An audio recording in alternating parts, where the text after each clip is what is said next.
I try and There we read go. the agenda while I've got the Zoom meeting going here on the one side.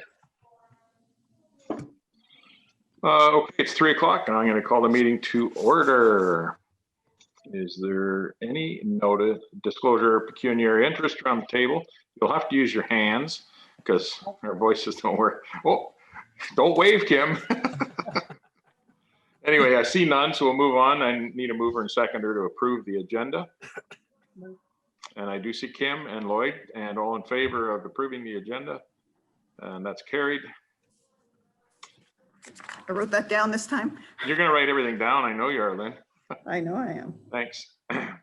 And thank you for that. And I'm going to get previous minutes on the table. Need a mover and seconder to get previous minutes on the table. Mover by Ross, and I see Frank as seconder. And any questions regarding the previous minutes? Yes, I have. We were going to, we suggested to send a letter to our MPP about the fund cuts for CELA. Have we done that? No. No, we have not. Thank you for the reminder. You're welcome. And CELA actually, thank goodness, they got their funding not cut. I spoke to CELA.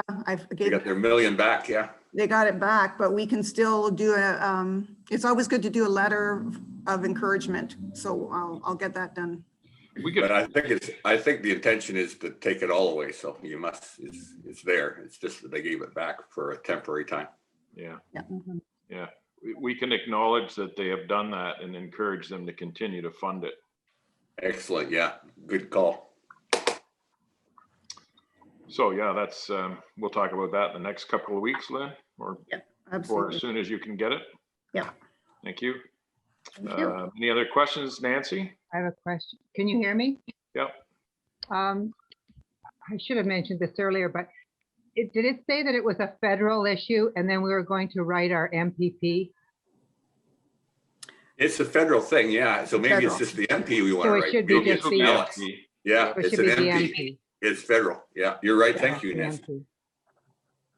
Yeah, it's definitely federal, unlike when Souls, which was Yeah. MP.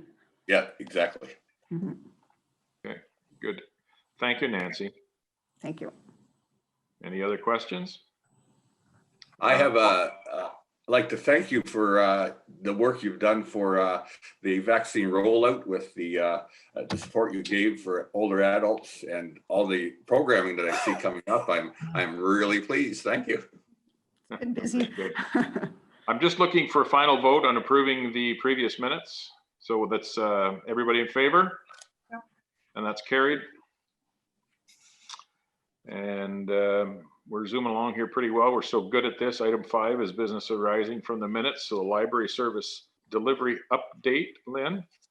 Yes, as you can see, we added our April newsletter to for your information as well. And we are in April and it's rolling along like crazy. The only thing we don't like about April is we're back to curbside. We started, as you know, April the 3rd. It's the best we could do for under the situation, say that we are the only municipal facility open. So kudos to us. Thank goodness we didn't have to close like we did last June and July. It's extremely busy. As you know, we closed for the 4 days because of the Grey Bruce health critical threshold. So we closed Thursday, Friday, Saturday, Monday, Tuesday. We opened today. We opened to about 153 holds that were placed when we were closed. Lots of great phone calls from patrons actually supporting us. And we have wonderful patrons and wonderful staff. But we can hardly wait to get back to regular business. I don't know when that's going to be, but so curbside is humming along and the holds are very strong. All the hotspots are checked out. So everybody likes their books and their technology. Those are the two really important things that we are supplying to the community during this time frame. All the grab and goes are, they sell out within, I call them sell out. We put them out every Wednesday at 10, they're gone by 11. This week we have a craft every day because it's Earth Week. People are calling to place holds on the grab and goes, and I'm saying, I'm sorry, we can't. But it's just a sign of the times. People are just looking for crafts. They're coming by the windows now. The puzzles are almost all out. You know, it's everybody wants that comfy things to do at home other than books, and I'm saying we're supplying that. So I think we're really doing a great job. The staff is doing a great job during this these COVID times. Today is the Real Canada today, so people can go into Netflix and watch the movie Room, and there's going to be they can zoom in afterwards and have a talk with the director after that. And they're also at 4 o'clock, it's a children's movie. I can't remember what it is, but that's at 4 o'clock on Netflix. The only thing about this is you have to have a Netflix subscription. I wish that they would have, you know, partnered with Real Canada and opened up Netflix for free. But unfortunately, I guess they're just not making enough money or something. I don't know. But so you do need a Netflix subscription to watch the movies. That's kind of that's too bad, but It's hard to be all things. control. That's right. And yeah, so that's my library service delivery update. So thank you. Okay, thank you very much. How are we handling the parking passes? That's the next item. Yeah, the resident parking passes. I just we have staff training through the Treasury Department slated for the afternoon, the morning of April the 30th via Zoom. We don't know really too much about the program at this point. So we are handing out resident parking passes once we apparently see their, I guess, their driver's license and their vehicle registration. I can see some problems with that because some people have a car, but it's under their parents' registration to save sometimes on insurance, that kind of thing. So I don't know if it's been thought through all the way, but and they're putting a software on our public computers called Honk so that people can pay for their parking through our online computers. That's a problem too, because we're closed Sundays for now and Mondays, and a lot of people come to visit on statutory holidays, but unfortunately we'll be closed, so we won't be able to help them pay if they don't have a credit card or an app to pay. You know, the staff and myself weren't totally informed of all the steps, so we're not quite sure of how everything's going to roll out on our end. We just worry that it might be a lot of work for staff. So, well, we've got a couple of counselors with us, and my question is, in addition to that, how is the enforcement going to be handled when you've got the need for a parking pass at every one of the parks? We don't have that many enforcement officers. Are we just going to have them rotating around? And what about their other duties? yeah, Good question, Mike. At last count, at least that I was aware of, we do have 4 bylaw enforcement individuals. Now, I believe Ms. Hines, who is the head of the bylaw enforcement, either is or was off on short-term disability, so I'm not sure if she's back or not. So that maybe puts us down to 3. I think the primary thing to remember here is this is a pilot project, and yes, it's going to have some growing pains. It's going to have a lot of growing pains, likely more than what imagined. I appreciate what Lynn has already said, because there are some frontline duties that you know, how can you do them if you're really not sure just what the policy is or what the practice should be. So it's going to take some time. There will be enforcement. They're going to catch everybody who doesn't have a pass? No, but it's the proverbial work in progress, hopefully. And I'm not able to make any promises. I hope it works. I think it will. It has in other municipalities. It has worked well with Gray Sauble, and there's no reason why it can't work here. But this year, when you throw in a few spoonfuls of COVID and trying to get an economy back on its legs when and if COVID is behind us, it's likely going to be off to a rough start. Sorry, I can't be more positive than that, but there's going to be some issues. Charlie, sorry, have you considered doing a mail out to each household to lessen the number of people coming like to the library or something, so that only, you know, if you didn't get it, like that just makes so much more sense to me to just mail every household 2 passes. That's what they did in Blue Mountains. Yeah. Yeah, and we are supposedly following the Blue Mountains pattern, at least to some degree. I'm not sure if it's, I don't think it's 100% the same as what the Blue did, but they're supposed to be our kind of our model, shall we say. Well, I'm a little bit concerned. That's the best I could tell you. I mean, maybe Ross is more up to date, but I haven't, the last few days, I haven't had a chance to check with Mr. Armstrong or Mr. Chapman.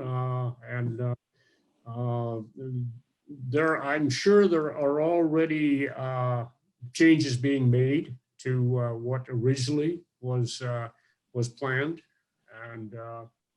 and what those changes are. There's no use in me speculating. No, and If I may, just for the record, I am the only counselor to vote against this. I have twice and I will again. Of course, I have to support it, but it is totally a staff initiative, and that's why council doesn't know very much about it. My concern is the emotional labor for our library staff. This is a controversial thing, and we're talking about positive experiences in a library. I do not think this is going to be initially a positive experience. I don't think it's a good experience at all. So I'm against it completely, and I am against the library having anything to do with it. thanks, gentlemen. I was maybe not quite to that level of avoidance for our library staff. I was more concerned, like you, that they're going to be receiving backlash of issues regarding this whole parking pass. And my further question is then to the councillors, what about all the side streets that will now be plugged up because there's parking allowed on side streets, but not in the park? So now the streets are going to be plugged with cars because people don't want to pay to go into the park. They'll just walk that extra couple of 100 feet. And are we putting up no parking signs now? I think it's a bad idea all around. I don't know what the answer is, but I agree with the gentleman that it seems short. A lot of people parked behind the library that are not coming to the library. We only have 7 spots. One's accessible, but they'll be parking there. They'll be parking across the street where the staff park, which is a municipal parking lot, and that one's been advertised as being free. So we'll be lucky if our staff will be able to find a parking spot when we work. We did have a report come to council at our last meeting, Mike, that dealt with this secondary, if you want to, I don't know if that's a good term or not, but that is certainly been thought of, and it is covered briefly in that report. If I can get my second computer going here, I might be able to bring up the report and check out what it says. But Okay. we are aware of that potential problem. Yeah, we'll cover that maybe later on in roundtable. And I want to just take Lloyd's question and then we'll move on.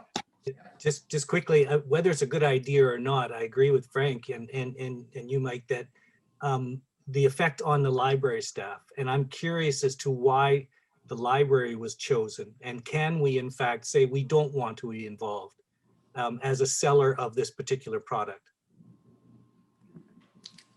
We govern the library. Exactly. And for all the reasons that have been stated here, can we just say no, thank you?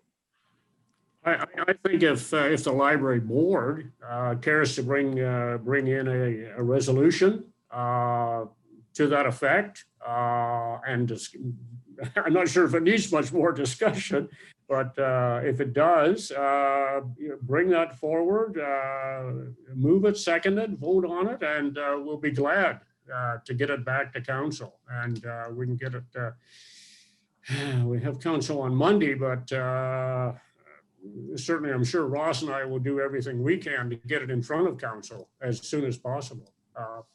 Yeah. Just What does everybody else think? we Let's need to do be it. heard. Let's do it. What I about think that- Lynn? How do you feel about that, Lynn? I feel it's going to be, I do feel like it's going to be a lot of work. I would like to just, the staff, we would just like to proceed and work on getting on Sunday openings.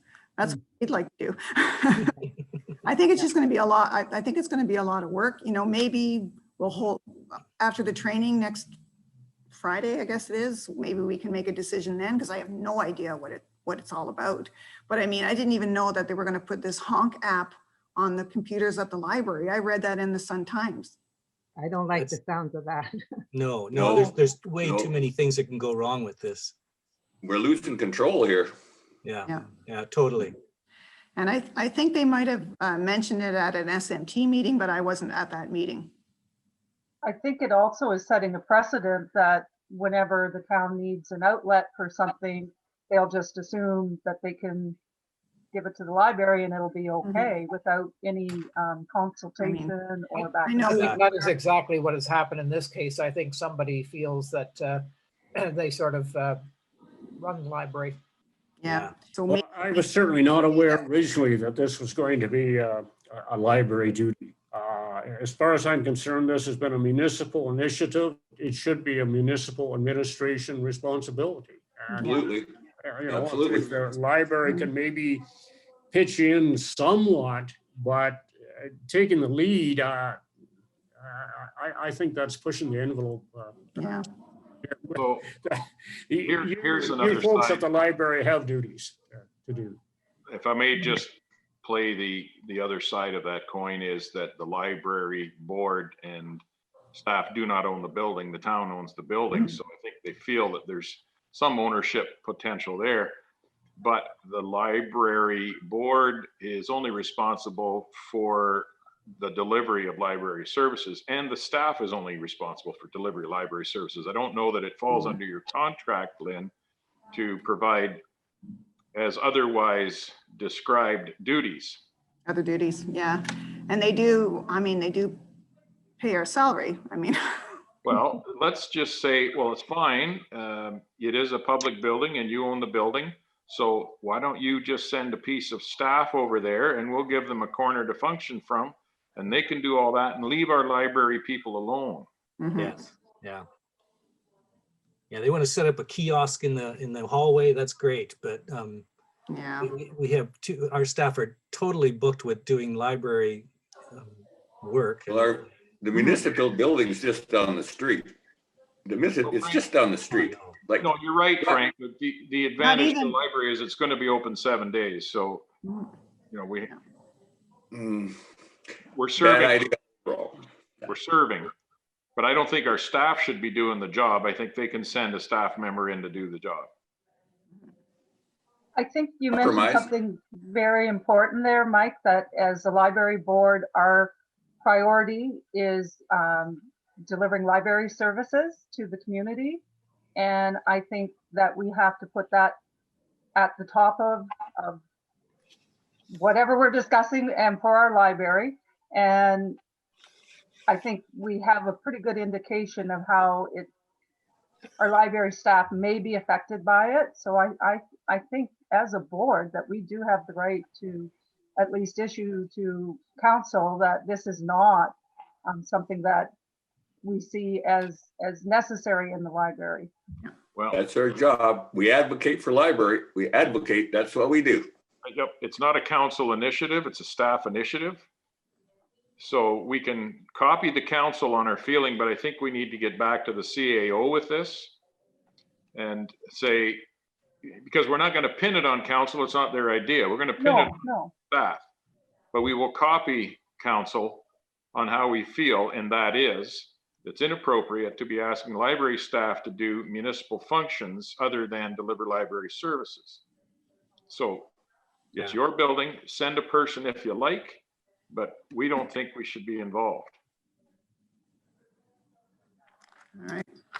So how do I have to do a report to staff? I'm not sure how to proceed from here. The way we'll proceed is that we've made a motion in our meeting to, and we'll just flesh this out. Address it to Rob Armstrong, CAO, copy to probably Darcy, because it's Treasury that probably dreamt of it. And then And Mr. Smith too, I think. and the clerk, and then copy council with the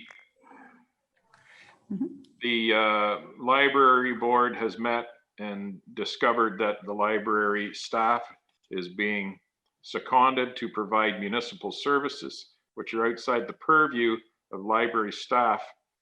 Notwithstanding you own the building, we will make room for one of your staff to come in and do the delivery of parking passes if you wish. If space is not the issue, they have a space somewhere else, except for Sunday. I get the Sunday thing. Frank, they own the building. Yes, I understand. I'm just a little bit. I know. peeved. But I mean, I agree with Frank, and the, you know, the Sunday issue to me isn't an issue. I mean, Harley, you mentioned the Conservation Authority. If you show up at Haibu on a Sunday afternoon and you need a parking pass, you don't run looking for some place to go and buy one. There's a sign that says, you know, use your phone and get one. And if you're not comfortable with that, then unfortunately you're going to have to go park somewhere else or leave. But to me, the Sunday thing is not strong enough to, just because we're open, it's another municipal office building. There are other ways to ensure people can get their passes without having to send them to the library. Okay, well taken. Both your points, Frank and Lloyd. And then maybe we'll remove the sentence that says we have the space, send some staff down. Just say, our staff is fully booked. We're busy. We don't think it's appropriate for them to be selling parking passes, which is a municipal administrative issue. I like that. I do too. I agree. Just leave it at that. Don't Yeah. give them ideas. So. Okay, I need a mover and a seconder. I'll move. Okay, Kim and Lloyd. Okay. All in favor of preparing that resolution and sending it to the staff and council? Mhm. All Well, in I'm glad favor? we're recording this, then I'll play it back so I'll get the wording right. I'm going to abstain from the vote on that, but I've had enough to say, I guess. Okay, that's carried. Moving on. Whenever you're ready, Lynn. I don't want to interrupt your writing. No, that's okay. I'll replay this after and I'll get the writing down. So I know we help out the municipality. We sell bag tags for garbage, but that's so easy to do. We take Well, dollars and we give a tag. that's the beginning of the wedge where now we're becoming the retail outlet for the municipality. Service Meaford. Thanks, Lloyd. Service Meaford. Don't give them Moving any on to ideas. Treasurer's report. I think you've probably seen it, folks. It's a pay sheet approval, so I need a mover and seconder to get it on the table. And I have it moved by Kim and Lloyd again. Resolution is that the following pay sheets be approved for payment as submitted by the treasurer in the amount of $11,824.02. Any questions? I'm going to abstain from the vote, Mike, because I haven't seen it. Okay, Oh, it didn't come through? No, I've got an ancient iPad and some things just don't come up. Okay. okay, all in favor? That's carried. Thank you. A little behind here. Now I got to go back to my agenda. Sorry, people, hang in there. Agenda. And it's not my computer, it's my head that's the problem. Oh,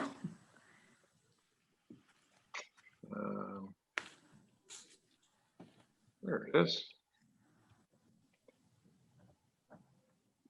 Okay, correspondence, public questions. Any correspondence, Lynn? No, no. No, no public present. So reports and tables mattered. That's backwards. That's dyslexic. Reports and matters tabled. I don't have any report. I was thinking of doing one and I just haven't had time to do one or even look into doing stuff. I was going to talk about what the neighboring libraries are doing, but I haven't had any time to investigate what they're doing. Are we still breaking the ground as being first open and all that? Yeah, I think so. No, Owen Sound, I think they're, Blue opened yesterday but their curbside is every other day. Okay. So, Okay, we're all kind of, as far as I know. we're all in a holding pattern, aren't we? Yes, exactly. Do you have a report? You must have a report, Lynn. You always have something great going on. I know, I always do, which is good. Yes, you've seen the March 2021 report that was in the package. And I just wanted to mention a few things on that. As you know, we partnered with the vaccine consent forms, which I thought went really well. And Frank had mentioned that. Thank you so much. That went really well. The wall of well-being is being constructed. It's right behind me here. You can see it there. So people are, we're putting forms in checkouts and people are filling them in and dropping them off here at the library or over at 21 Trowbridge Street. So that's going well.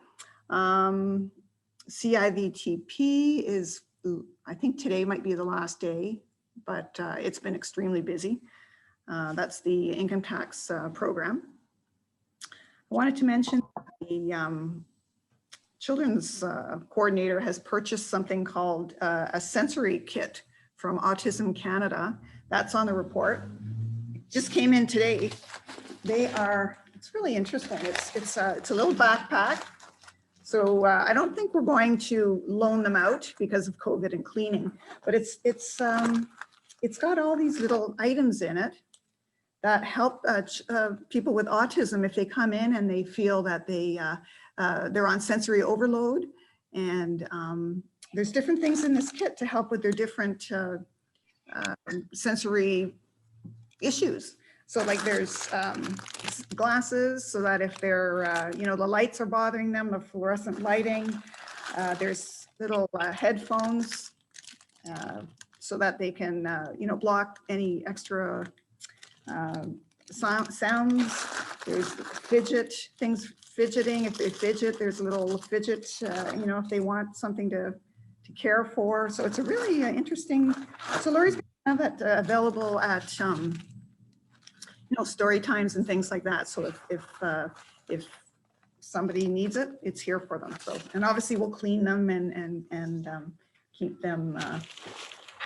it clean for the next usage. But I just think that's just the greatest. We are an accessible library, and now we're adding items to it that are really helpful to hopefully have lots of different clientele that we can serve. So I thought that Laurie did an excellent job finding that. I wanted to mention the stats too. The downloads are just going off the charts, probably because we're curbside.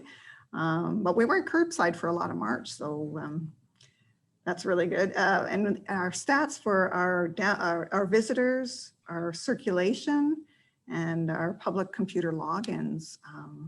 If we weren't closed, we're on track to have a banner year, which goes with our banner library. So I hope that we can open soon. And the items borrowed were 9,000 this month. Last year, they were 6247 with full service. So it really, we're busy. We're really, really busy. Very busy, yeah. And I think that's a good stat to have in mind when we're discussing with the administration about how busy we are. Yeah, and March we started with the book covers, came back, the shelver volunteers came back. I was just about to start on April the 6th, Tech Center. Volunteers were all set. They had like their rubber gloves and everything for PPE, and we're done.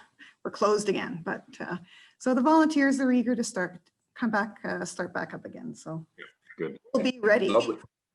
Lovely statistics for us, because libraries are essential, and when times get bad, that's where people come. It's Yeah. perfect. Yep, we're essential. It would definitely.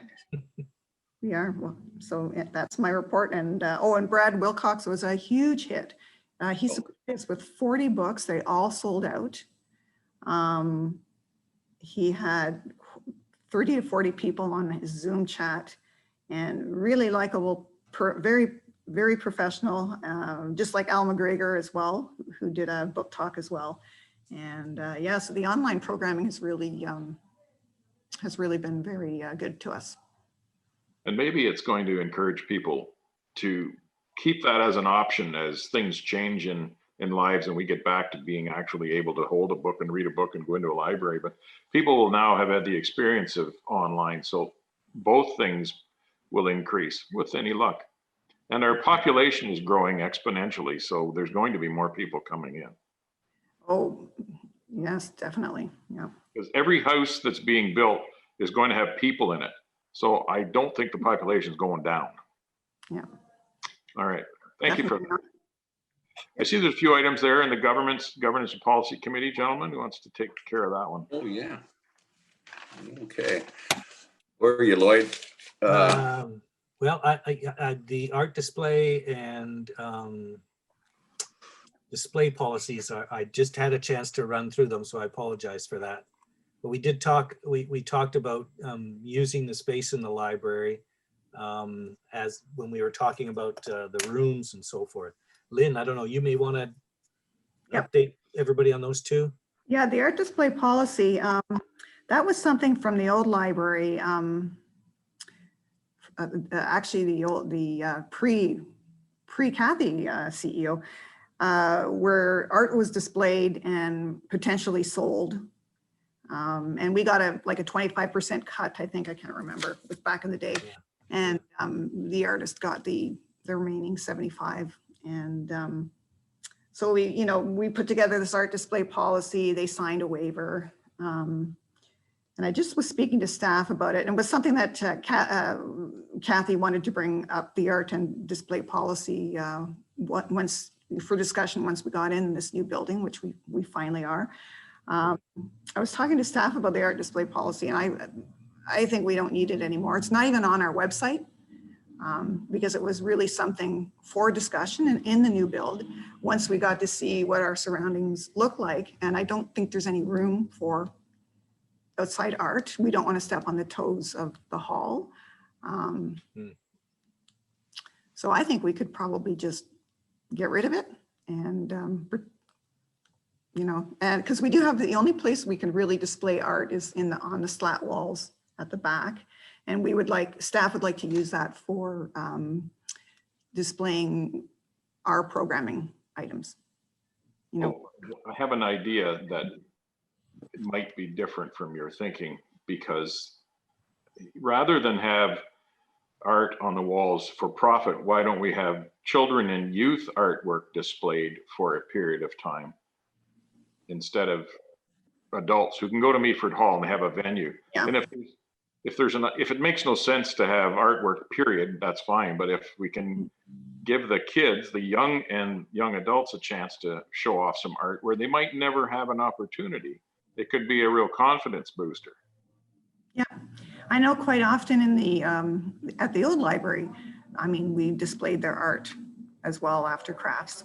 We because everybody likes to, parents and grandparents love to see what their children have done.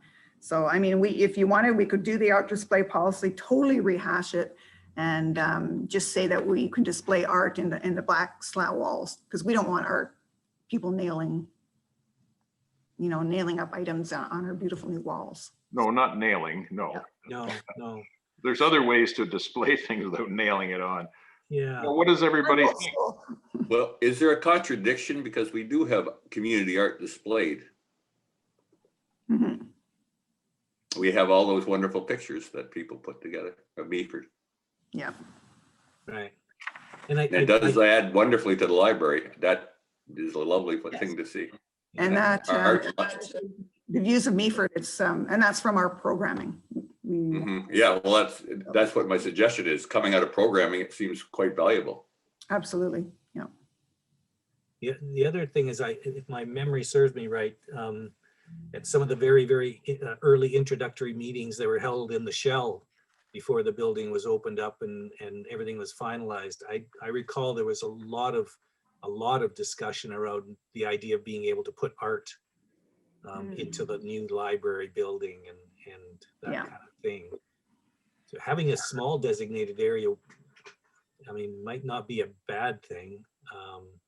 But I like it coming out of programming first, but switching it up every once in a while, and somebody comes along with not, maybe not as much the for sale part, but sort of a conceptual or a related to an issue or whatever, something that could be thrown up, and including the kids, holiday stuff and whatever. Okay, yeah, we can discuss, we'll have a meeting and discuss that, and I'll get staff input as well. Yeah. And Art is identify spaces where they might go. Yeah. Yeah, We have to remember that art is a form of expression, and we're about information and expression. yeah, All about that. definitely, yeah. So it sounds like we're going to carry on with some kind of policy, Lynn. So you want to start with staff on that? Absolutely, yeah, that's what we usually do before we meet with Lloyd and Frank. So, and that kind of runs into the display policy as well. Staff have a lot of input on that because we'd like to, get away from that community bulletin board. We'd like to display, community events via our televisions. That's and that kind of thing. So that display policy will really have to be changed to.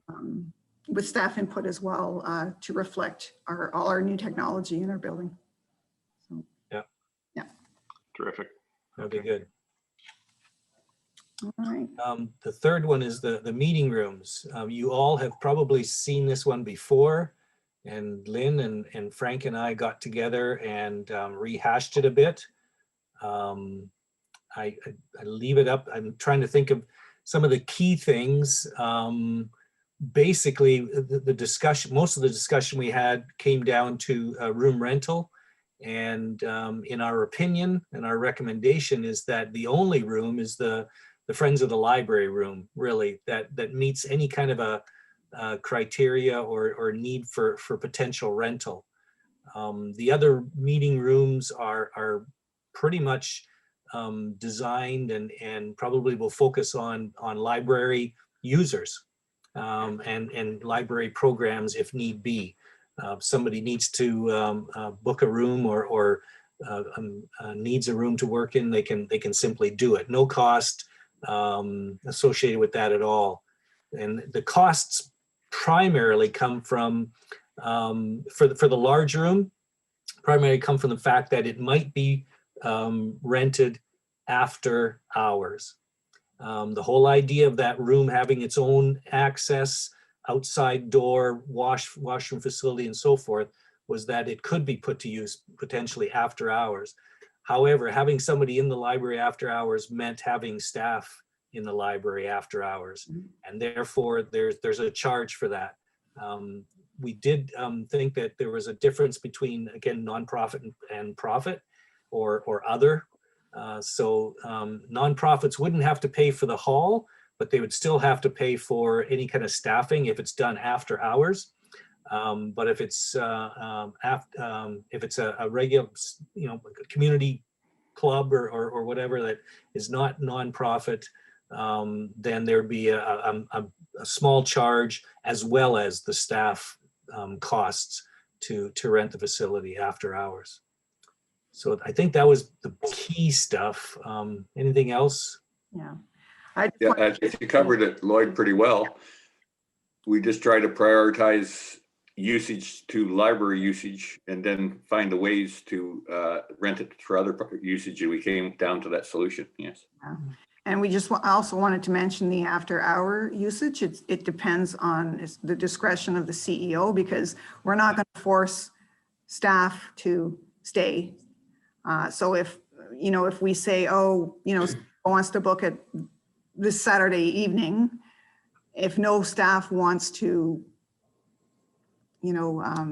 stay after hours, we can't force them. So, and it has to be staff in this building because we're the ones with the alarm codes. We're the ones with the liability and that kind of thing. So, so it is at the discretion of the CEO. So just because somebody wants to have something after hours doesn't mean that they're going to be guaranteed. And on the flip side of that, because it's at the discretion of the CEO, almost anything is possible. Like we can do something, right, if we need to. Yes. Yeah. Yeah. And I like how you said at the end of the policy that it can change at any time, because it can. It's a pilot project. We've never had so many rooms. We're so excited. So we just want to make sure that we, if we have to change up the policy because something's not working, then we can, we can change it up. Yeah, I agree with the policy, the way you guys have figured it out. That makes sense. Good, good. Yeah, you did a really We're good. going to have a motion to approve that policy. Yeah, further. Okay, we have a motion by, is that your motion, Kim? Yes, sorry. Moved by Kim,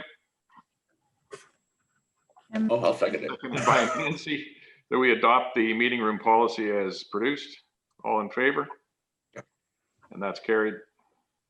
Perfect. And I just wanted to mention too about, I talked to Darcy about the parquet, and he said that they don't feel that they will not be renting it out. He said that's, we were worried maybe somebody will rent it out for a wedding and then we'll want to go do story time and somebody rented it out, but he said, no, he doesn't feel that the municipality will be renting it out anytime soon. So what that means is it's open and available at any time for anyone. yes. Okay. Yeah. And we talked about that and a bit of a concern about that because of, again, programming and how do we,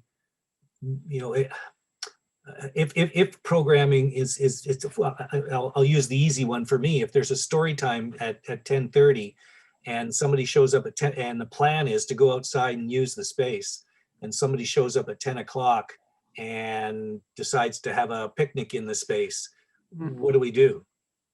Well, hopefully they will enjoy the story. Yeah.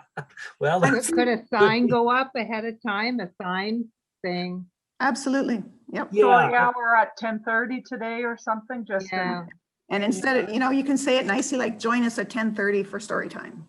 yeah. Then they'll know. And we actually, that's a great idea because we do have that sandwich board that we can take our claim. Yeah, it lays out that it's happening, but they're welcome to attend. Right. Absolutely. The other thing would be to maybe have a sign outside that simply says, if you are going to be doing anything, please check in with the library just to be sure that something isn't planned, kind of thing. I don't know how you would word it, gently or whatever, but it's it wouldn't take much to just pop in the library and say, hey, is there anything going on? No problem. Good. We're, a group of us are going to sit around and do some sketching or something, Can I ask who is actually going to, like if it isn't the library staff, who is going to commandeer the facility for whatever? Well, I mean, I skateboarders think they have to talk to staff, don't they, about any plans to use it? So that was our question exactly. I mean, you could have a school group walk down the street and I think it's decide open to anyone because it's a park. Yeah. It's We- not we- locked at night. You can get in there anytime. How do you activate the fireplace? That's activated right at the circulation desk. Thank goodness. So nobody. And you ignite it from the circulation desk? We do. We have the switch off on, but unfortunately, it's not completed yet. It still needs the Cover over the burner. thing around it, and it has to be tested by the gas installer. So that's going to require regular inspection for safety. Oh, definitely. In case somebody accidentally or on purpose damaged it. Yeah. You're right. That would maybe go on the list for Jesse to have a continuous look at it. Yeah. Just like, at the old building, I made him inspect the strongly suggested to inspect the gas fireplace for each season. Oh, yeah. It was so old, I didn't trust it, so. I just wanted to show you on the meeting rooms. We kind of brainstormed and the staff, because we thought, we're going to rent out the meeting rooms. We're going to book all the small meeting rooms. And we thought, how can we, if somebody just walks in and decides that they want to, they're all free. The rooms are free. Anyone can walk in at any time if they decided they wanted a space to study or anything. So every morning we're going to look at our room booking software, and we've bought these little very light whiteboards, and we're putting these suction cups on the back. So we're going to put them over each door, and we're going to say whatever time the room is booked for that day, we'll write it on. It's a whiteboard, so we can erase it. And so every morning staff's going to put in when the rooms are booked for that day. So that if someone comes in and gets all cozy, they know that they have to be out by 2 o'clock or, certain. So that was our fun, brainstorm. Very inexpensive, but I think it's going to be very helpful so that we don't have to come in and say, excuse me, you have to leave this room. You're very budget conscious.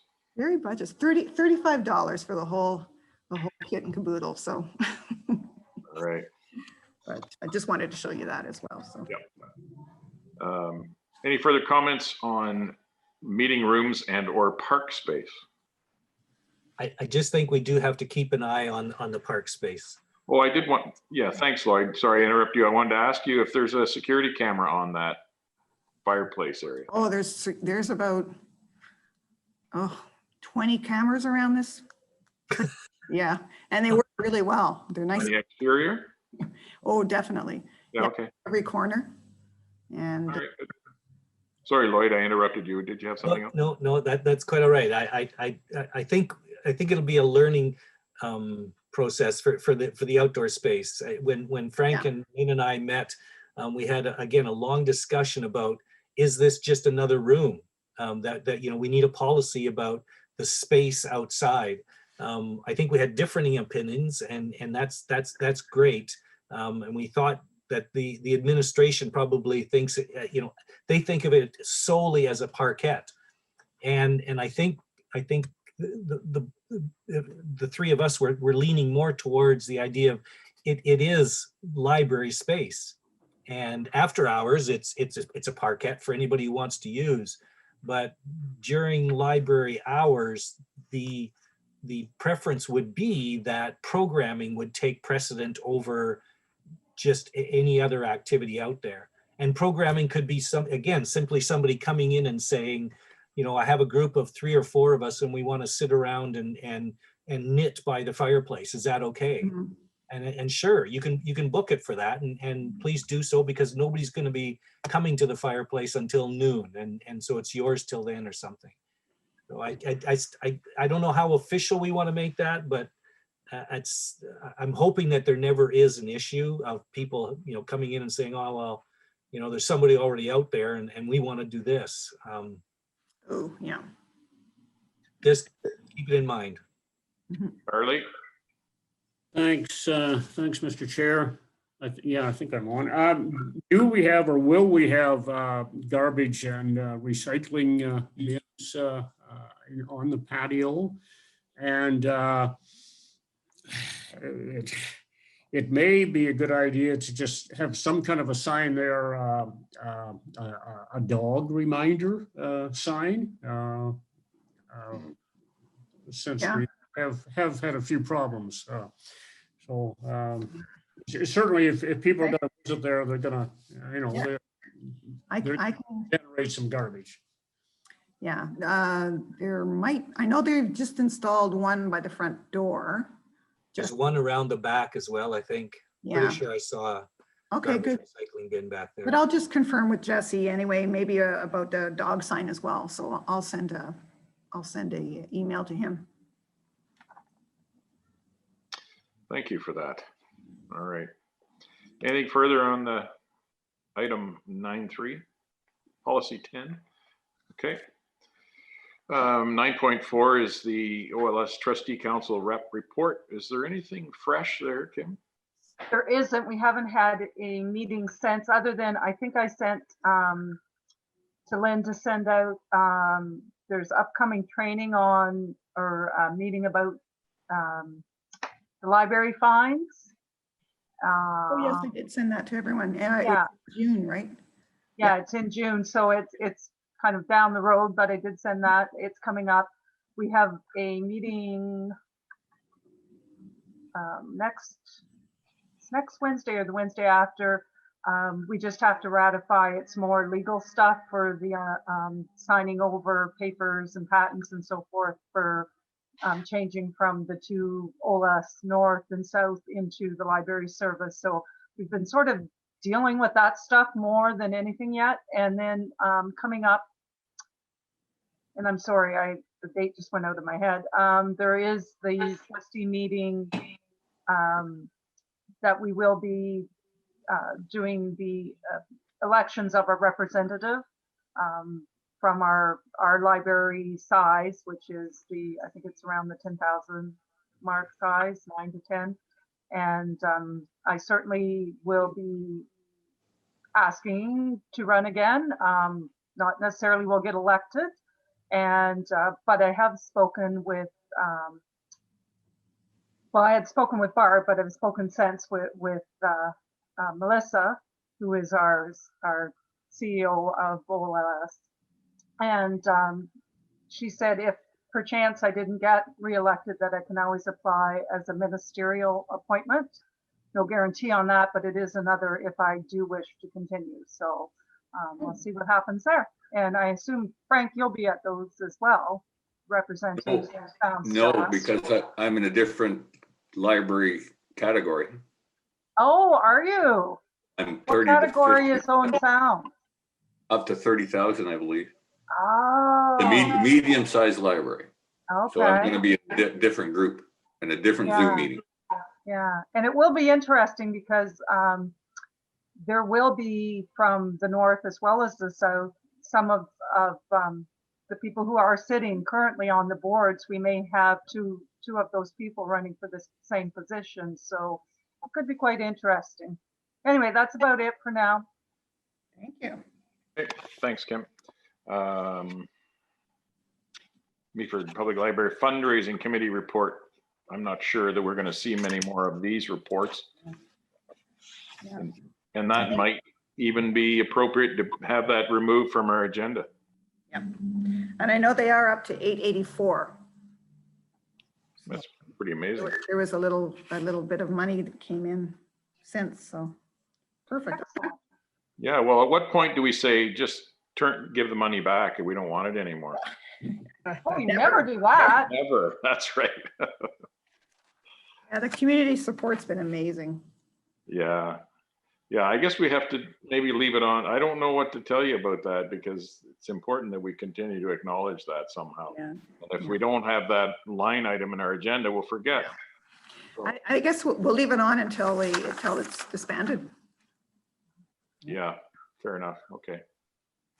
Members of council report, gentlemen, do you want to spar a bit? Well, I can start, but I really need Ross to get on this. He hasn't been very verbal today. Oh. We had a council meeting a week ago Monday. I heard a lot about our reserves, reserve transfers, our reserve funds and balances. Our year-end surplus, which was maybe a bit of a surprise. We did have a surplus of about $347,000, which is better than a deficit of $347,000. Sure. It's a nice chunk of pocket change when you look at our overall budget and expenses. 347. That's cutting it pretty close, really. There was some talk about paid parking, and we may get into that again later. Off-leash dogs, very much with us. The Amarok building. There has been a suggestion that council take a look at the Amarok building for future office headquarters. And that's interesting. What may be more interesting is I'm not so sure about Ross, but I haven't had a lot of feedback on that suggestion. I thought there would be a lot more. Coming up with council on the, I believe the 16th of May, we have a meeting at 5 o'clock to discuss our official plan review. The official plan needs to be reviewed every 5 years. Some people would argue 10, but 5 is more advisable. So at 5 o'clock, we'll be talking about what all that might entail. A little later that evening, 6:30, there is a virtual public meeting concerning the Skydev development down at the former Stanley Knight property. And I think that will generate a great deal of public response, and as it should. There's just one other thing I'd just like to point out. Our friends at TC Energy, and they've been kind of on the back burner for the last several months. I understand they have just recently purchased 8 acres in Wasaga Beach, in the town of Wasaga Beach. And you might wonder why TC Energy would want to buy 8 acres in Wasaga Beach. But one can imagine that if the project at the Army base goes forward, and if there is an underwater line from the Army base across Nottawasaga Bay, the likely destination would be on the shore of Wasaga Beach. And the line would wheel its way up the bank and turn into a transfer station where the power generated would be sent on towards the ESSA station. So just you know, it lets us know that TC hasn't gone away by any means. So, Ross, get in here.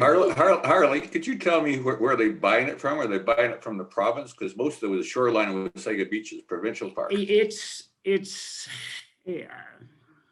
I don't know that, Frank. I understand this property, and I believe it's 8 acres, which is a big chunk of land in Wasaga Beach. Absolutely, yeah. That's like 8 acres in downtown Dallas, or yeah, it is. Something like that.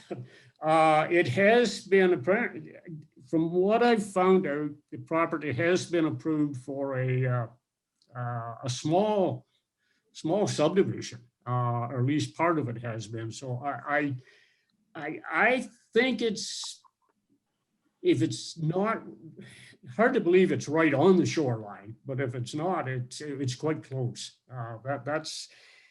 That's all I know right now. The wire's got to come out of the water somewhere. It's not past the shoreline. Exactly. Yeah. I have seen a picture. I've seen a picture of an aerial photograph of the land, and it is heavily treed. It's just offshore and very heavily treed.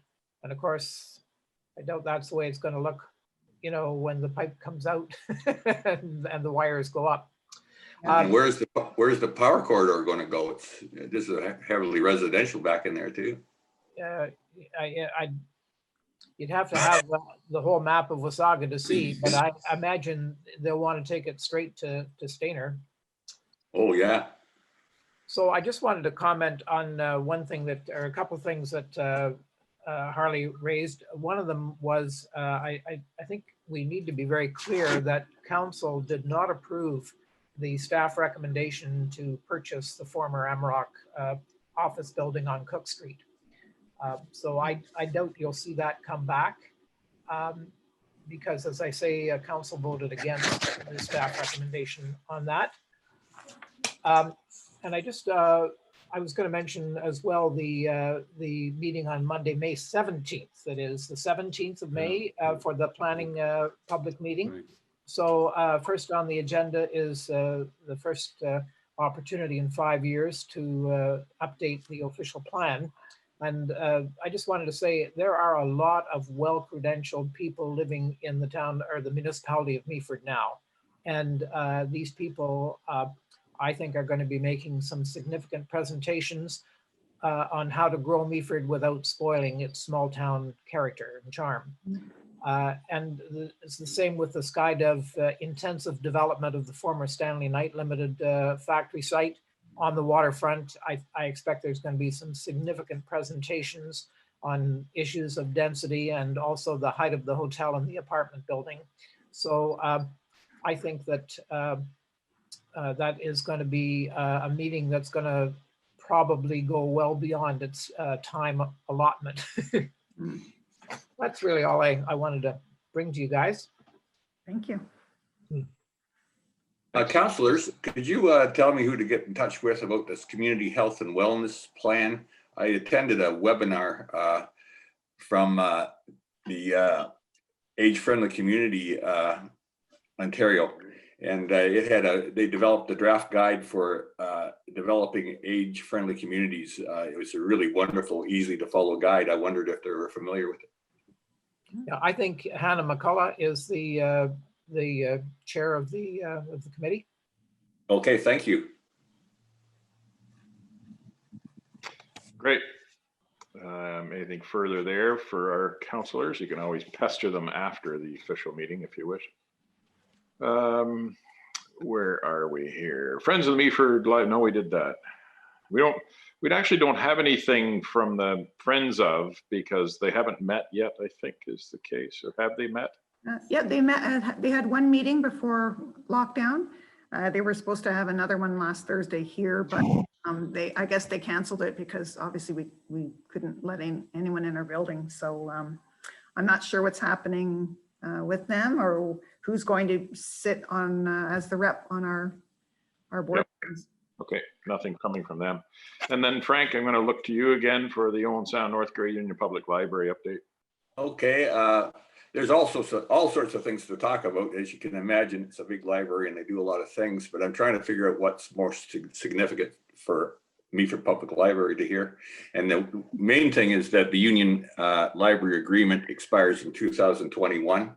It was first negotiated in 2011, Chatsworth, Georgian Bluffs, and Owen Sound.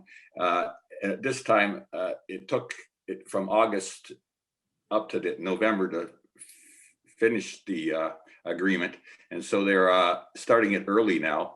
And they're looking for members to sit on the negotiation committee. We have a service agreement. It doesn't really concern us in that way. However, what does concern us is that there's talk about how to determine what kinds of funds come from the municipalities and how they're determined.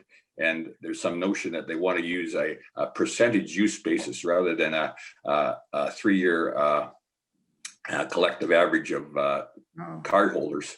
And Meaford sits about 8.3 always of that percentage. I don't know how that would impact the service agreement, but then it really doesn't concern us since it's a service agreement and it's there until it expires or we say we don't want to deal with it anymore. So I just want you to know that that's what's going on. Secondly, that we're working on strategic plans, but COVID has really put the focus on just staying involved in doing the best job we can. So it's a job in progress. We'll look at it at the next meeting. We're using the Ontario Library statistics to find out how we compare to other libraries in the medium library sector and the successes and challenges that we will face. And so that's a good tool to use in a strategic plan. So my question is, are we developing those kinds of statistics in our own strategic plan? What else have I got here? There's all sorts of technological projects, as Lynn likely knows, like it changes every day, and the need for really sophisticated technology is really important. And so they have, in the library in Owensound, they're waiting for a new phone system and security cameras, and they're trying to redesign their website. It currently it doesn't satisfy their needs, and so the staff is working on trying to find what would fill their needs, and they're looking at different examples of websites. And the one they've settled on, maybe you're interested in hearing this, Lynn, is that it's the East Hampton Library. And they found that was a really great website as a model. It's easthamptonlibrary.org if you want to look it up. And so that's what we're working on. Is it Canadian? American? I don't know where East Hampton is. I just got the link. Okay, thank you. Okay, it's just that it's it's just a Ural East Hampton library.org. All sorts of projects on using digital technologies to facilitate data collection, analysis, and library promotion, and staff training. And so that's a really becoming a big component of libraries, is that technological piece. So you're going to be employed for a long time, Lynn. I know. but what is Italy still awaits, right? For sure. And don't forget, we're hiring that library assistant tech services within the next few weeks. So there you go. Definitely. So you were always ahead of the game. Always. That's yes. I thought I won the mini. Good for you. The other thing is that the poet laureate, Richard Yives Sitoski, that appointment has been extended for another year since of the COVID, and he couldn't do the in-person kind of performances that artists love to do. So they're going to help him out. He's got a lovely book out called No Sleep Till Eden. It's a multimedia book, and it's interesting if you want to look that up. And the last thing I want to do, I want to clarify a comment I made about the Ontario park passes, and we were wondering how they did that. And so this is what they did. They have 3 2021 Ontario park passes. These are commercial day use vehicle passes, and they are available on loan to the patrons.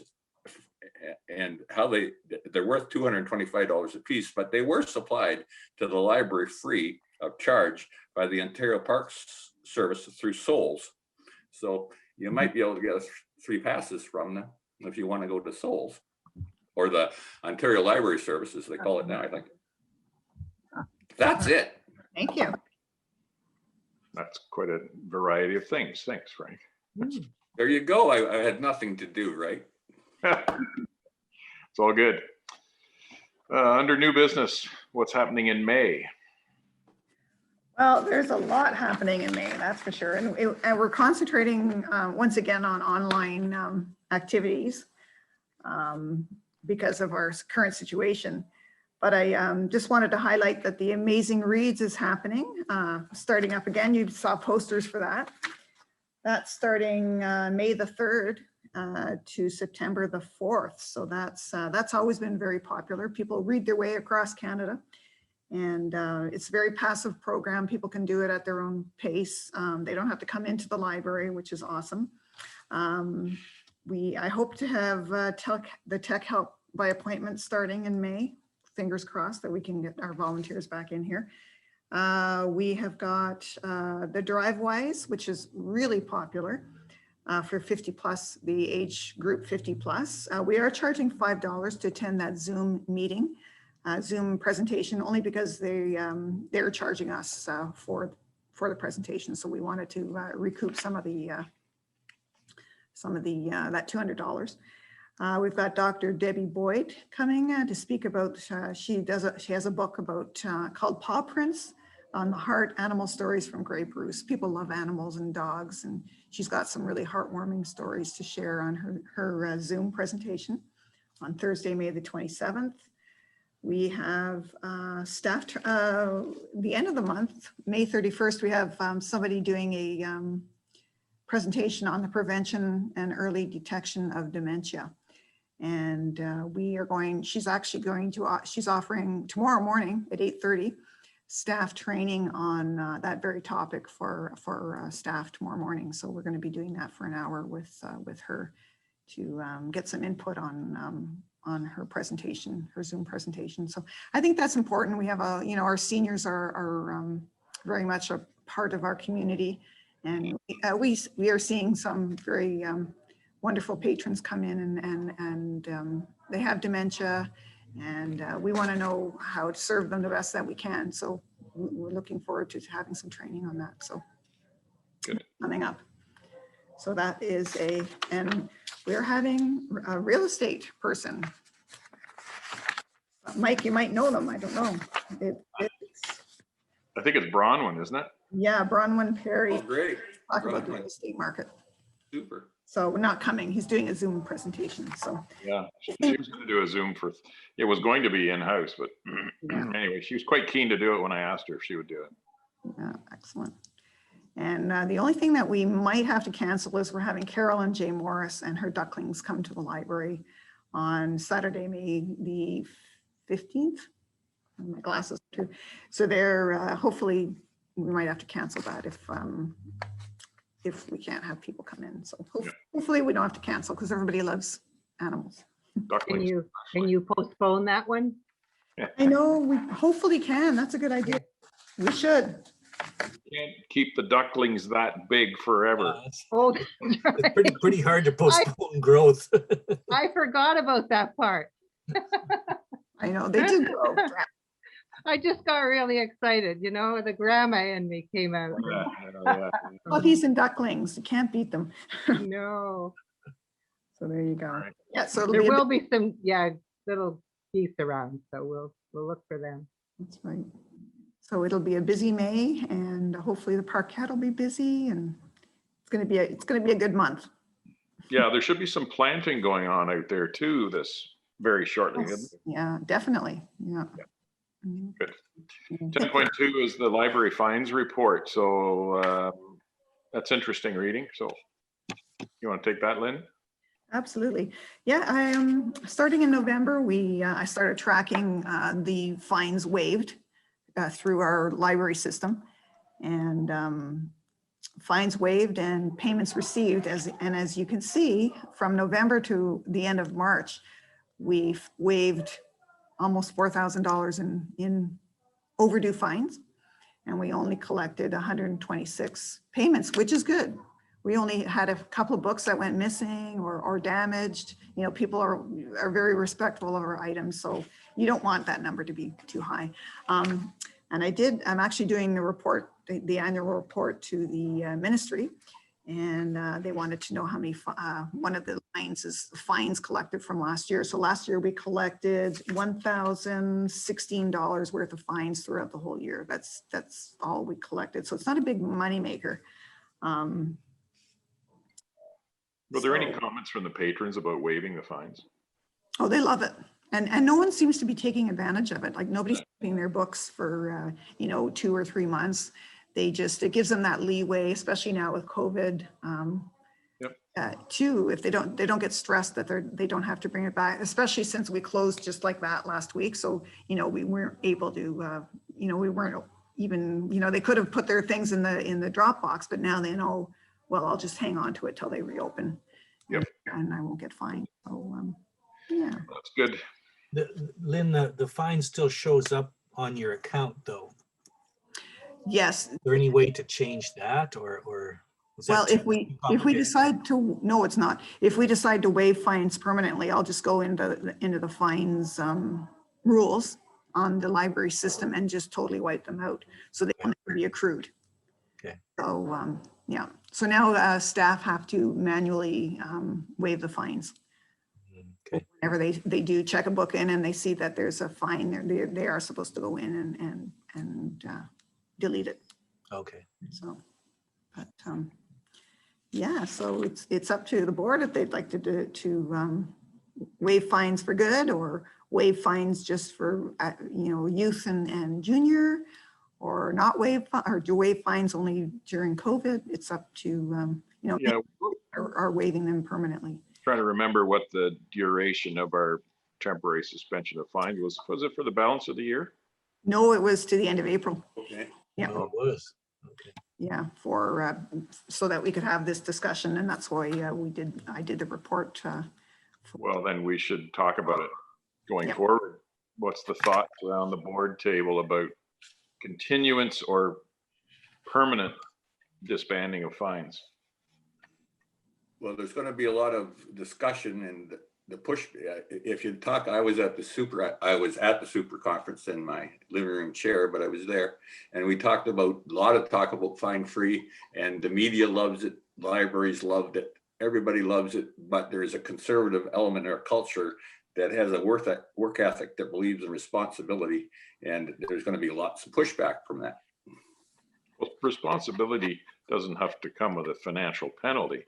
It's more It doesn't. of a moral thing. So It doesn't, but it apparently is here's a comment. How does a fine create a barrier when all you have to do is return the material on time? That's the pushback you'll get. I'm for it. I'm for it. well, I get you. I'm not sure it's that difficult to deal with. If the board says we're not going to fine people for being late because it's archaic and medieval, then so be it. I agree. I'm just saying that this is the kind of pushback that you'll get, right? And people are going to feel that way. The benefits are, according to a lot of statistics, is this comes out of Halifax, I believe. There's more patrons, better circulation of the collection, items returned at the same time. There's no problem. And the notion of emotional labor comes up. You have staff dealing with people that are in somewhat dire straits, and they have fines, and it's not a pleasant thing. And one might think that the fine and the time to deal with the fine are not equal. Maybe it's $1 fine, but maybe your labor is a lot higher. And does it also study who the ones that complain are? For example, are they the folks who really don't see the value of the library to start with? I can't answer that. I got those comments, Mike, from a newspaper article. I believe it was, geez, can't say now, but anyways, I sent it out, but obviously it's the Globe and Mail, so you have to pay for it. So people didn't get it. But the comments section, there was 33 comments, and many of them were from that conservative element, saying, you know, it's political correctness gone wild. My concern with the fines is that sometimes they pose a deterrent to the people who are on already, people with dementia who don't remember, and seniors. So then, you know, they don't come because they know they're going to forget. And to children who, you know, misplaced books, or the parents will get it back. And I think some of those communities are the ones that are most, that we want to come in and use the library. Those are the ones that we really need to reach out to. So personally, I see them as somewhat of a deterrent, but not enough that it really has a great effect.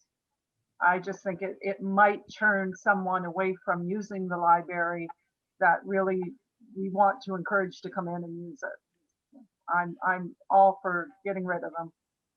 I agree, Lynn. The intent of fines is to get people to return materials, and I don't see that we're having that big a problem, since we didn't have that problem over the last few months that people are returning the materials. And of course, the impact is it creates a barrier for those that aren't able to pay the fines, and it's children that it's going to impact, and it's an equity issue. And I mean, children, you want children to read. Mm-hmm. Especially children that are at risk, right? Yeah, and you want them to feel welcome when they're returning it without the embarrassment of being late, so that they will. And I have an interesting statistic from the Calgary Public Library that wiped away their fines, and they had historical fines of $1.6 million. And when they waived them, within a month, I'm telling you, it meant they get 16,000 patrons back. Remarkable. Ross, you have. There we go. Yeah, I just, like, I totally agree with your sentiments, and the question I have is, there were some fairly sizable numbers there for different months in terms of fines waived. And I'm just asking staff, knowing the increased number of patrons, the increased circulation and so on, is it not possible to actually generate some numbers to compare, so that, we estimate that our revenue actually doubled the amount that we, would have brought in had we retained the fines policy. I'm just looking, is there any evidence that can be developed through statistics to make this point? So so now that we have waived fines since November, so I can, let me think here. I can see, I know our membership's gone up, which is good. I think because I don't know if we haven't advertised that we do waive fines, so it's not out there in the general public. Like, people that don't have cards don't really know that. So, yeah, I could look at. I mean, having a new library really helped the active holder usage as well. That's good. Yes. You can think about that, Lynn, and Harley, you have a comment? Thanks, Mr. Chair. Through you to Lynn. I believe you said, Lynn, we collected about $1,100 in fines Last year, yeah. That's all that's on the Keystone, yeah. I'm just wondering how that compares with the amount of hours that staff puts into managing the books concerning the fines. I mean, it must take some time, and it does. I'm inclined to favor not charging fines. We've got a new library. We've got a troubled community. Community because of COVID, and hopefully we're going to get that behind us soonish. But for now, we could always reintroduce them. That would not be maybe all that popular, but if indeed that looks as if it is essential down the road. But for the rest, certainly for the rest of this year, I'd say, let's just open it up and drop the fines. I really don't think it's of any great value, either financially or socially, to be trying to collect them. Yeah, I think fines might have been instituted a long time ago when libraries were underfunded, and it was a way that they used to improve their books, the quantity of books and the quality of books that they could buy. And we're quite well funded and financed, so I don't think it's an issue. If it's $1,000, it doesn't matter. And I think Harley's point is that it costs us $1,500 to collect 1,000, so it's a bad cost recovery model. So I would suggest we move to getting rid of late fines, but we'll keep the lost book fine in place. Lloyd, you have a comment? Sure, thanks, Mike. I mean, I agree. I don't think fines are the way to go, but I'm curious, because I don't have the answer, but I'm curious as to, do we still? To me, I don't think it's a revenue generator. To me, it's an incentive, it's an incentive to return an item to the library on time so that somebody else can use it. So to me, and I'm just guessing, but I thought that having some sort of a measure to get the materials back to the library in a timely fashion so that more people can make use of the materials, not less. And the use of fines and money, to me, doesn't make sense. I think that's very, it goes against all of principals are the people that actually really need to be able to get to the materials. So I guess my question is, if we get rid of fines, which I'm all for, is there anything that we're going to replace it with? Do we need to, and Lynn, this is to you and staff, do we really need to worry about people keeping materials for as long as they like and Well, then that's turning what- it in if we don't have fines or some other means of trying to get them to bring things back so that everybody else can make use of them? Absolutely. Well, that's why I put in my recommendation. I said to waive the fines. And I said, this does not include fines for lost, damaged, unreturned, or interlibrary loan items. Because I think the interlibrary loans is 25 cents a day. I feel we should still have that because it's not our item. It is another library item. So Right. I do want to encourage that to come back in a timely manner. But So if I can give you an example, I'm going to check out one of those hotspots. Yep. And boy, this is a pretty good deal. I may have it for the next 6 months. Yeah, well, what we do, we let technology talk for us when we have people that have emails. COHAS sends them an item due reminder 3 days before it's due. Yeah. It sends them an item a week after it's due, saying this is overdue, please return as soon as possible. And then we have, on Thursday evenings, we have a library assistant who makes phone calls for all. Okay. Okay. That's been done for years. Okay. Okay. We phone them and just say, oh, just a quick note to say that your item's overdue. Could you please come, bring it back as soon as possible? So you've got the three, those three powerhouses that will encourage people to bring the items back. And then in COHA, after 60 days, if an item is not returned, it spews out a note saying you're being charged for the full replacement price of the item. And to me, that's important because then they don't keep it. So that means they will be charged that replacement fee if it's more than 2 months out on their card. Okay. So there are other means, there are other things in place. Absolutely. Okay. Well, that's fine. That was my question. But yeah, those are the procedures that happen. So, and I agree with finding them if it's 60 days to ding them with the replacement cost, and that'll bring it back, I hope. If not. I'd like to add another inequity that's going to arise. People are now getting ebooks and using ebooks. They have computers, but there's no fines for ebooks. They're automatically cut off, boom, right? So now there's another inequity that people that can't afford computers get fined. Yeah, exactly. Yeah. Well said. Yeah, no, I agree. I mean, the fines are quite happy to get rid of them as long as there's something else in place. Yeah, oh no, we'll still check, like I said, every week, those phone calls and just to make people aware that they can keep it forever and not get fined. So. Does this board want us to proceed with a motion to remove fines as a deterrent, a late charge for borrowed books?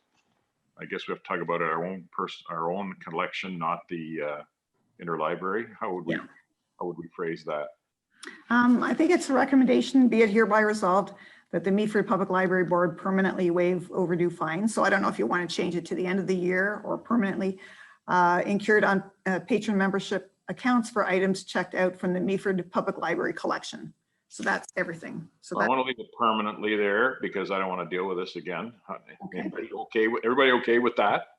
Yeah, I think for items checked out from the Meaford Public Library collection means, they take a hotspot, they take a pedometer, they take anything. It's We free. leave technology lumped in there. Lloyd's idea. I've got a hotspot and I'm keeping it forever. We have very limited numbers of those. Yeah, we only have 12 and there's 6 people last time I checked on the waiting list. Yeah, we could, Limited printed material. Print or, not technology items or let's see, for items checked I out. mean, we do have policy, right? We'd have to go in and change. We already have policy to deal with the technology equipment, snowshoes, all of that stuff. Okay. It's some way of making it the printed material or whatever. I think we're splitting hairs here with that. I think it's all the collection and I'd go with it. Well, I don't want them to walk away with snowshoes and not walk back. Then give them a deposit, but then you get into deposits and things. Well, you do, but if it's reading material or DVDs, it really does limit it to that daily use or weekly use stuff. Yeah, I see your point, Mike. Well, if they keep a hotspot for 2 months, they're charged $200. So, There you go. Is that the cost of a hotspot, Lynn? yes. There you go. Replace it. And if we've got credit cards to charge that to. No, Yeah, that's the problem. You can't get it. I know somebody destroyed one of our Samsung S2s. I still cry about it. $400 item, and I could not get that money back. I went and asked, the municipality, do you guys have a collection agency I can use? And they said, no, we don't do that. And I went, and it never came. Well, it came back, but it came back 3 months later, all smashed up. So Probably That sounds like we're taking the risk anyway. yeah. We just take it anyway. We can't get it back anyway. Yeah. When was that? So we assume the risk anyway. I mean, Lynn just said it's very difficult to Yeah, get it back. we assume the risk, and it might have been 1 in 5 years. Yeah. That's it. And Only that's the one time. not a very big risk, but we do assume it. Just the one time. And it happens to every library. It's, that's what happens. But so did you want to keep it as everything in the collection, or did you want to limit it to technology and items not included? I know Frank doesn't want to. No.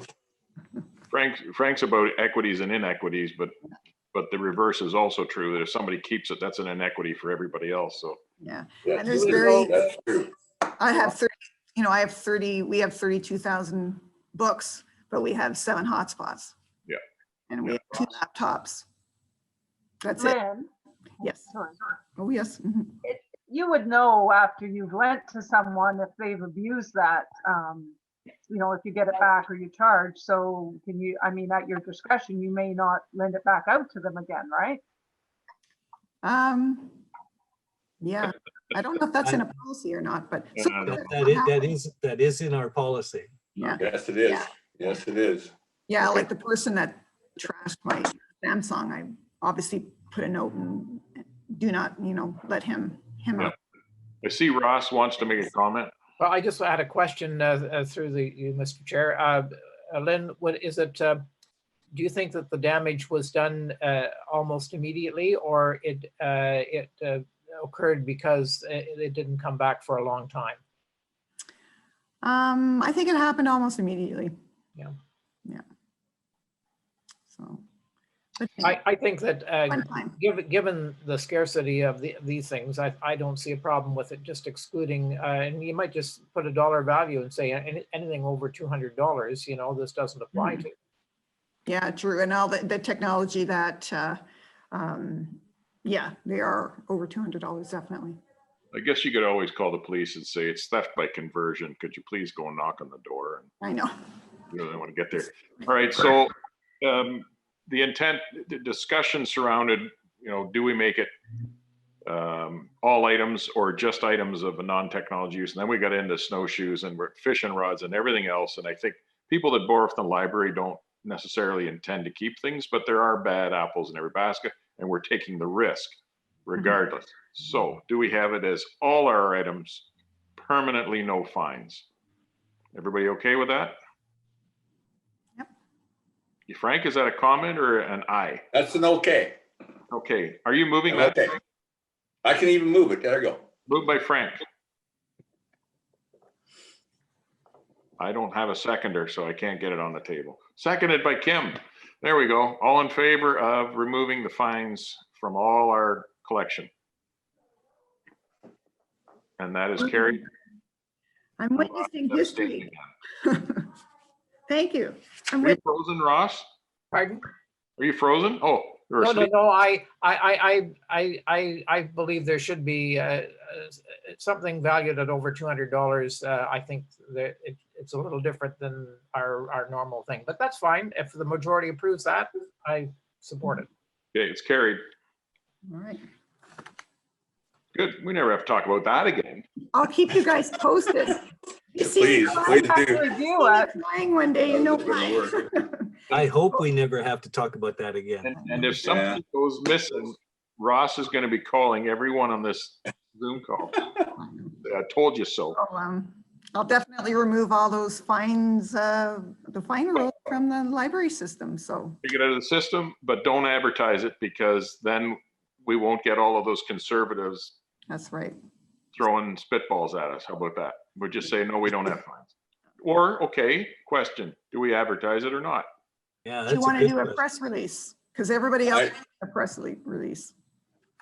I think I'd advertise it. I think it's a good thing. Yep, okay. Maybe, sorry, in the advertisement, make sure it's clear that items still have to be paid for if they're not returned, Oh, Yeah. definitely. you know, just so that that's clear that, Yep. So Lynn, when you're doing up the press release, can you circulate it to us for comment before you send it out? Oh, definitely. Yep. Okay, thank you. And that there still are time limits. Yeah, Absolutely. Nancy? I'm wondering too about, I know you don't want to get it too lengthy, but maybe something that is appreciated if things are returned timely because some things are on hold. Sounds like you're volunteering to help Lynn write it. Well, Yeah, I here's- know. Here's the way I look at it. I don't look at this collection as the libraries. I look at it as the community's collection. It's not the libraries. It belongs to the community. So if you're not bringing it back, you're impacting the community, not just the library. Yeah, well, Frank, we're entrusted with it, and if it wasn't ours to look after, we wouldn't lock the doors. True. There's a point. But then again, that's everyone's responsibility is to make sure the library's working well. All right. But, You have you a know, lot, you have a lot of faith in mankind, Frank. Yeah, he does. I'm an optimist. Hope was the last thing that came out of Pandora's box. Look at what happens with COVID. Okay, that's been done. That's been we done. Oh, we're gonna do an in-camera, Lynn? yes, we are. What? After there are adjournment, so then I can stop recording. Oh, yeah, fair enough. Any discussion, and because we have an in-camera meeting, let's kind of limit our discussion to pertinent issues. Okay, no discussion. Date of the next meeting will be May the 19th. Hopefully in the library, but maybe here again. And if there's nothing else, I see no hands in the air. I will adjourn this portion of the meeting. We'll go in camera. Oh, I need a mover and seconder to go in camera. Harley and Kim, all in favor? We're now moving in camera and this meeting is adjourned. Thank you. You can stop recording and tell us when you're ready.